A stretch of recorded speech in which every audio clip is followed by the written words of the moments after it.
Okay, we're back. We're live with probably the most important show of the day. This is Bigotry in America. We study bigotry in America, all sides of it. And we're talking here today about racism against Asians in America, which is a lot in the news lately, with David Louie.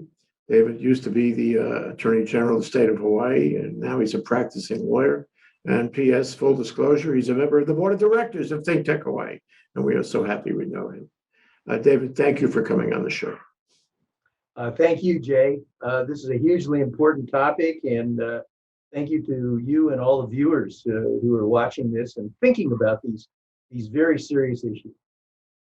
Well, we got to get a handle on it because, especially in Hawaii, people are, they don't believe it. It's so outrageous. It's so absolutely mind-boggling that you just don't really know what to do with it. So I wanted to start at the beginning. I wanted to start about, what is this? How does this start happening? We know it's been going on for a while. There were hard times on the railroad back in 1850, of course.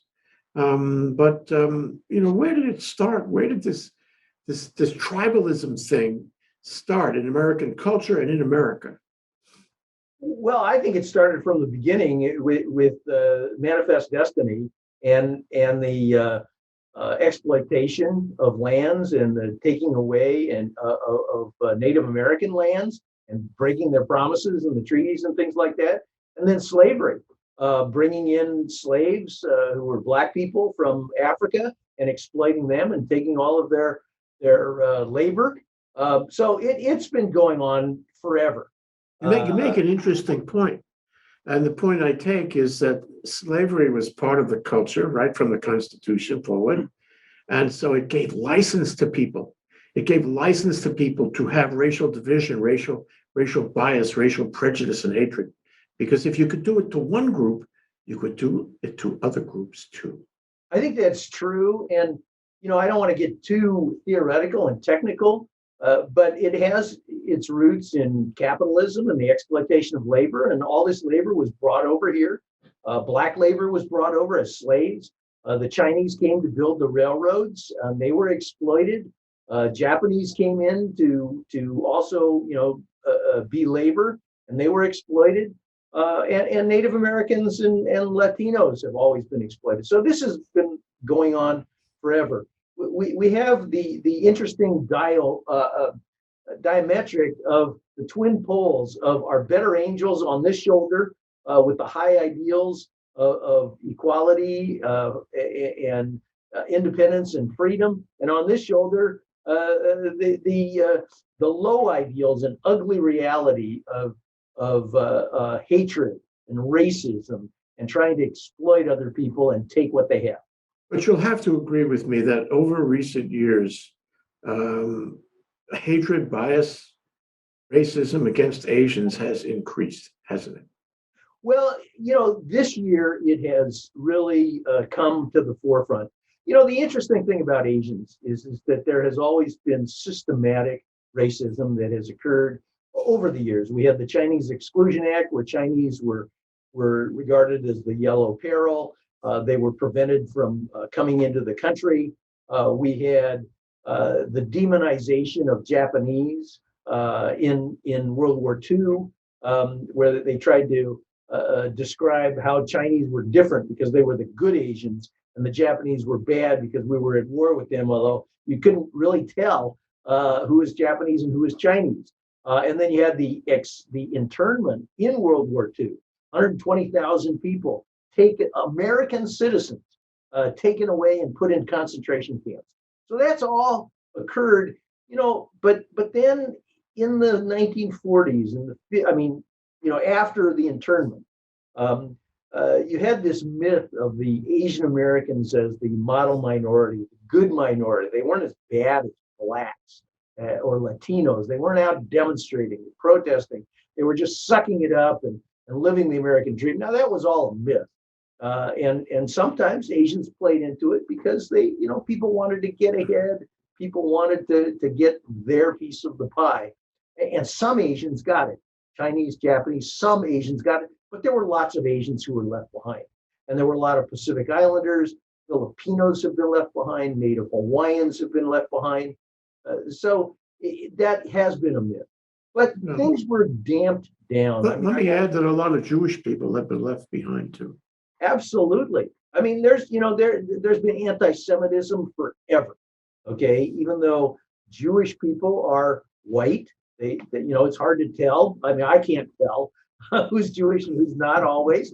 But there's always been these crazy currents of anti-Semitism, which have just been horrible. And then obviously you had the Holocaust, and then you have the aftermath, the Holocaust deniers.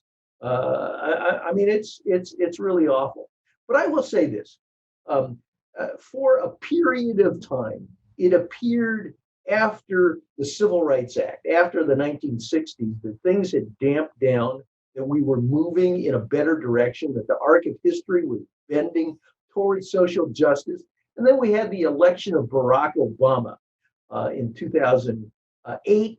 And I went to that inauguration. I thought the country had turned a page. I was so ecstatic. I was so happy. And then we had the election of Donald Trump and the veering of Donald Trump into hatred and the resurrection of Lester Maddox and George Wallace and all the ugly, old, racist hatreds that were being used as a political springboard by not just Donald Trump, but many, many other hate-filled people. And they ripped the bandage off and gave license to the extremists. We saw the January 6th insurrection, but even the last year, because of the pressures of COVID and the economic pressures that have come up against people, and the old hatreds have come forward, so that there has been this surge of anti-Asian violence because of Donald Trump, calling it the Kung flu for COVID, declaring essentially a Cold War with China and saying China is out to eat our lunch. And therefore, people don't distinguish between these things. And it has, there's a lot of people who are hurting, and this has given rise to expressions of hatred and fear and frustration by many people. And they've picked on Asians. And that has been a sad, sad, and ugly reality. I agree. Now in Hawaii, we don't have that, or at least we don't have anywhere near what is popping up on the mainland. Can you distinguish that? What is the difference between, Hawaii and the mainland on this, and why, and how, and what it means? Hawaii is a very interesting multicultural, racial environment that has been a tremendous success story. We have not had this. In World War II, when the Japanese were interned in California, there were white leaders, and John Burns was a leader who stepped forward, and the FBI special agent in charge stepped forward and said, "We can't intern all of the Japanese in Hawaii." Now, they made up about 40% of the population. So there were some economic consequences that if they interned them, they wouldn't get any work done. And the whole society would be ground to a halt. But there were enlightened people who stepped forward and prevented that. And since that time, in the 1950s, the labor movement brought together this disparate group of Japanese, Chinese, Filipinos, along with many enlightened and progressive white people who said, "You know what, we're going to be Democrats and we're going to take control." And that was the quiet revolution that occurred with the Japanese coming back after World War II, who had fought in the 442 and taking political power. And since that time, Hawaii has been this multicultural, multiracial society that has been an unbelievable success. Yeah, we are so lucky to be here. But all of this is, it really doesn't affect us, except that we look at the television and we look at some of these violent incidents on television and on social media, and it's just enough to make your head spin. It's outrageous what's happening. It's hard to understand. It's hard to imagine any human being engaging in this kind of violence. I am reminded, David, of a fellow named Meyer Kahane. Meyer Kahane was a Jewish guy in New York, and he had a little sect going. And there were violent attacks back in the 50s against Jewish people, the religious Jewish people who wore the garb and all that. And he organized a group of people who went around, and if they saw anybody who was engaging in violence against Jews, they would attack them. They would beat them up. And, ultimately, they stopped him, and the police were not going to permit this. But, there's always this question about whether you meet violence with violence.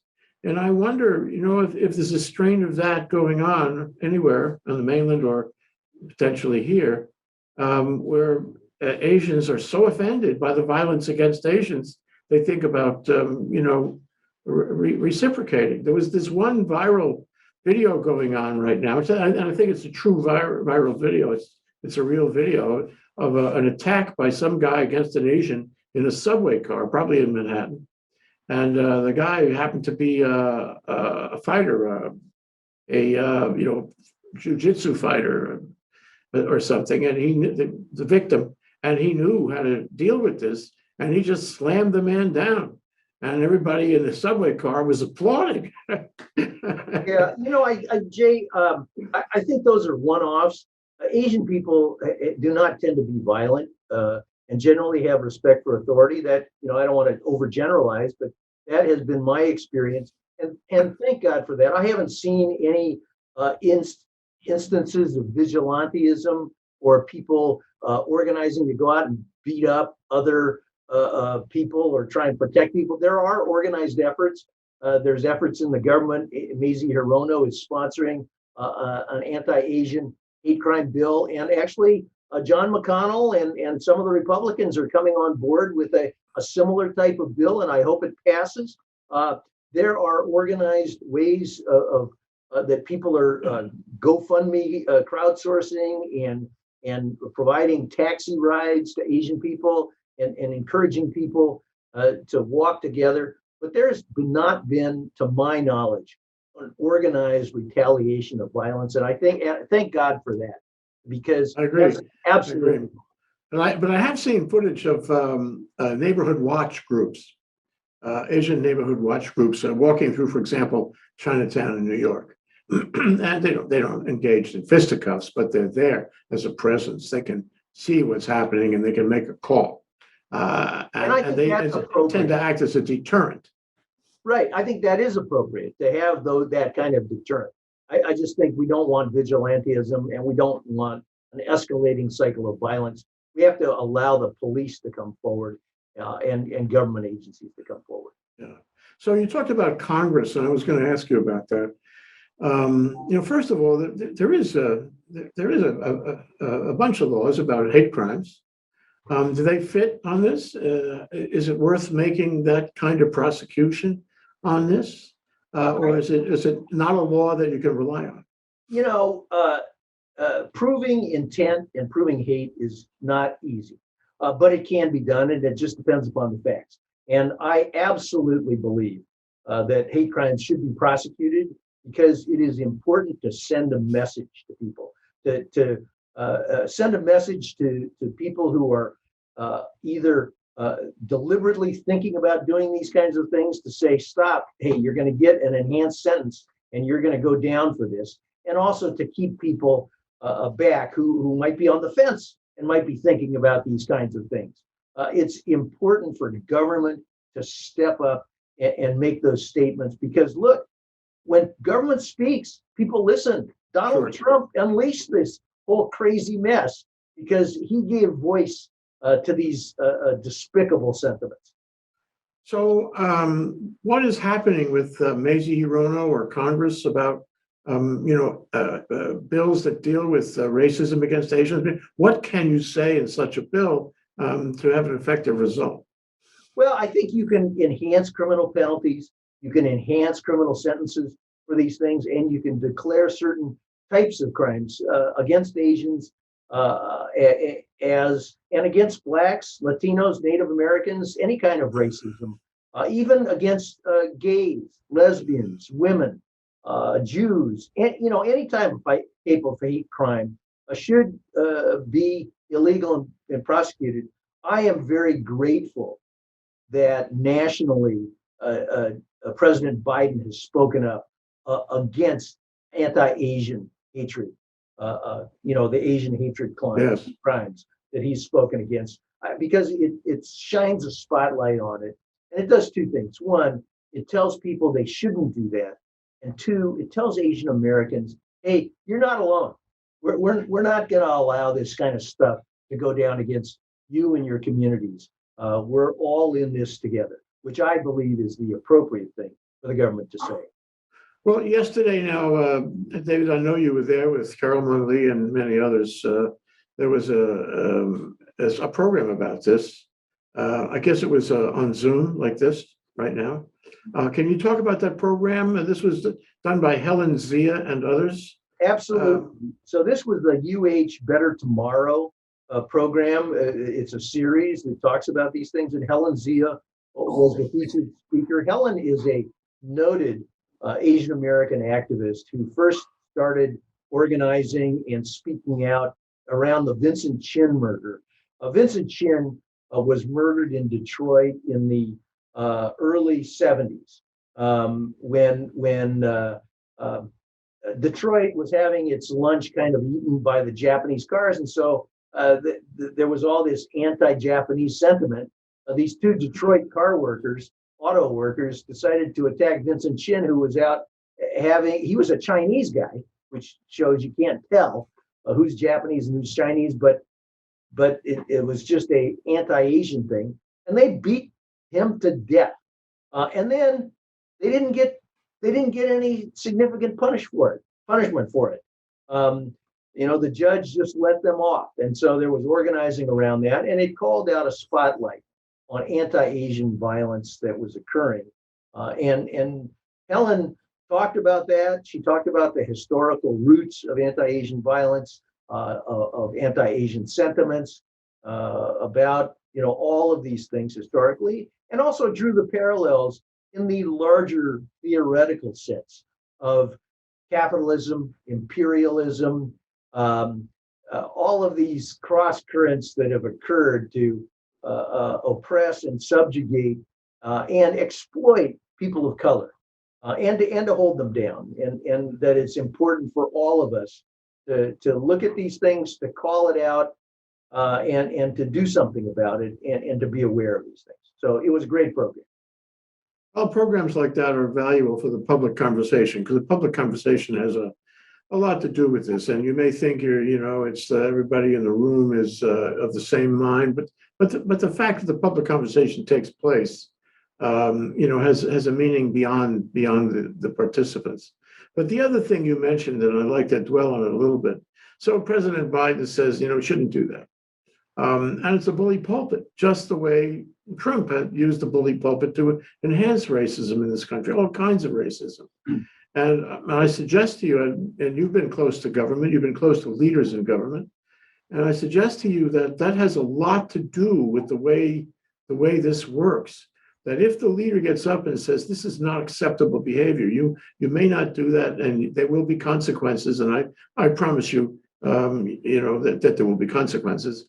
That has an effect of dampening the expression of hate that you might otherwise see. And that going forward, if we can get our leaders to make those statements and to condemn hatred, it will subside. Do you agree?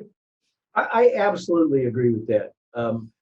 Leaders are important. Obviously not everybody follows the leaders, and people disagree.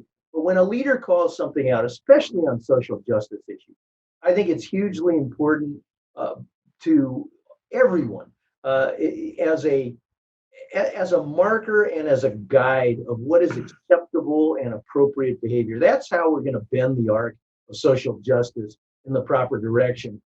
Donald Trump tried to send it in the opposite direction, and he unleashed a number of forces that need to be damped down and need to be prosecuted and need to be repudiated. And so I think it's always very important for political leaders to speak up about that. But let me say this, Jay, because I think one of the questions you and I were wrestling with and talking about, well, what do we do? What can anybody do? And I think it's really important. There has been a sea change with the Black Lives Matter movement and people speaking up. That you can't just leave this to the political leaders. It's not, oh, that other guy will take care of this, okay, or that's somebody else's responsibility. It's all of our responsibilities, and that goes not just for Asian Americans to be aware of their surroundings and to be careful, but also to defend themselves and to speak up and to call racism out when it occurs and discrimination when it occurs. But it's also incumbent upon Asians to call it out for Blacks too. It's not just, oh, that Black guy got it discriminated against. Well, I'm not Black, I'm Asian, who cares? No, that's absolutely wrong. We all need to call it out. We need to step up and call it out and to let people know, that's wrong. The interesting thing is that all of us are just trying to live our lives. Many times you want to keep your head down. You want to not rock the boat. Asians are famous for not wanting to rock the boat. The extroverted Asian guy is the guy who stares at your shoes instead of his shoes. That's the old joke. But the important thing is, we really can't let that go on. You got to call it out. You got to help other people. You got to stand up. And people have to be concerned about the risk that they are taking. But there are ways, and there's a lot of stuff on the internet about ways to call out racism without being confrontational, to disagree without being disagreeable, to be calling things out without being threatening. I mean, everybody is worried about, well, if I come across as this crazy person, then I won't be promoted, or my coworkers will think less of me. But I actually think that there are ways, if you can call these things out and say, hey, that's kind of a racist statement. It's really a discriminatory thing in a gentle way that calls to better angels, that calls to understanding, that calls to the sense of, hey, you know what? That's really not appropriate. And that does two things. One, it lets people know, hey, that was inappropriate. No, you can't go leering at women. You can't go grabbing women. You can't go making racist statements. That's not appropriate. And it also supports the people who have been the victim of that, to let them know, hey, you're not alone. Okay, you're not alone. We're not going to let you just suffer this thing in silence and say, oh, too bad for you. Okay, that's not appropriate either. And there's some things that are baked into our institutional lives. And I'd like to explore with you this article in the paper today about the affirmative action suit by Asian groups. This was a couple of years ago at least, where they went against Yale, among other places, and said, you have affirmative action that favors minorities in your definition. And in doing that, you are not giving Asians a break. We're suffering. You should be completely egalitarian about it, and that makes sense in the context of our discussion today. And what happened is Trump pulled that. This is a suit by the United States, I believe, and Trump pulled that suit. I think last year. And now the question is whether President Biden should reinitiate that suit. Now, the suit would say, affirmative action is in its own left-handed way biased, and it favors some groups over other groups, and we should not favor any group over any group. Now, this is very complex, and it's not an easy question. It's a gradient, but I wonder what your thoughts are about that. It is a very complex question. I believe that when you call out and you say, we all got to be colorblind, just equality, just merit, you ignore history, okay? Too bad for you, Black people. You didn't have any poverty. You were in slavery. We did terrible things to you for for 200 years. So, okay, now you can compete equally. I think that's the wrong perspective. I also thought it was wrong for the Asian Americans to say, well, hey, let's apply these merit principles because they favor us. Um, I thought that was wrong. I think you have to have the holistic perspective. I think affirmative action that's my own view, is appropriate. In certain circumstances and in certain ways, it is complex as how to do it. I will grant you that. There are no easy answers. But I also think if you don't do affirmative action, you are ignoring history. And so I believe that the Biden administration has taken, I think, the appropriate steps to not support some of the crazy suits and to pull the crazy suits that were brought by the Trump administration. In trying to dismantle affirmative action. Um, uh, but it's a fine line, and obviously people can disagree, and people have to work out the details. I will say, Hawaii is a bubble. Hawaii has great things, but it's not all roses in Hawaii either. There are some groups here that feel that they have not gotten the long end of the stick here. Native Hawaiians feel that they have not benefited as much as Chinese and Japanese. Filipinos feel that too, and we have to reckon with all of that. We have to reckon with trying to be an egalitarian society that recognizes rising everybody up and bringing everybody forward. Those are all important. I see it as a kind of sine curve somehow, though. There are times, and for many reasons, many factors, including the words of the leader on the bully pulpit. But there are times when it's worse, and there are times if you wait it out, it'll get better, and then something will spark it again, and it'll get worse, and who knows what. And maybe the way the press handles a particular event has something to do with that. And do you agree that it's the kind of thing where maybe you wait it out, it'll be better, but then even if it gets better, something can initiate another curve, another incline on the sine curve. I certainly agree that things are going to fluctuate, and it's a dynamic environment. I do not believe that waiting it out and being passive is the way to go. I always believe that all of us, should take proactive steps, both through government, through business, in our personal lives, to try and do our own parts to call attention to these issues, to recognize these issues. I mean, to recognize the unconscious bias that exists in all of us, and to try and work against that. I've been gratified that Coca-Cola and American Airlines have stepped up and said, these anti-Black voting laws, where you can't give somebody water or a pizza in a voting line, those are voter suppression directly against Blacks and people of color in Georgia.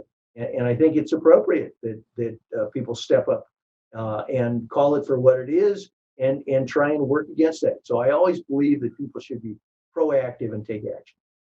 Yeah, it has to be in the public conversation. And we all have to be proactive and exclude that from the American culture in general. But let me go back to the beginning of our show where you mentioned that, this is something you have been talking about in your family here and on the mainland. And I wonder if you could give us a window, David. What are those conversations like? It's really interesting because I grew up on the mainland. And my brother was very active in the Asian American movement, and did that. And then I took note of it and became somewhat involved. But then I went to law school and I moved to Hawaii in 1977. And Hawaii is very, very different.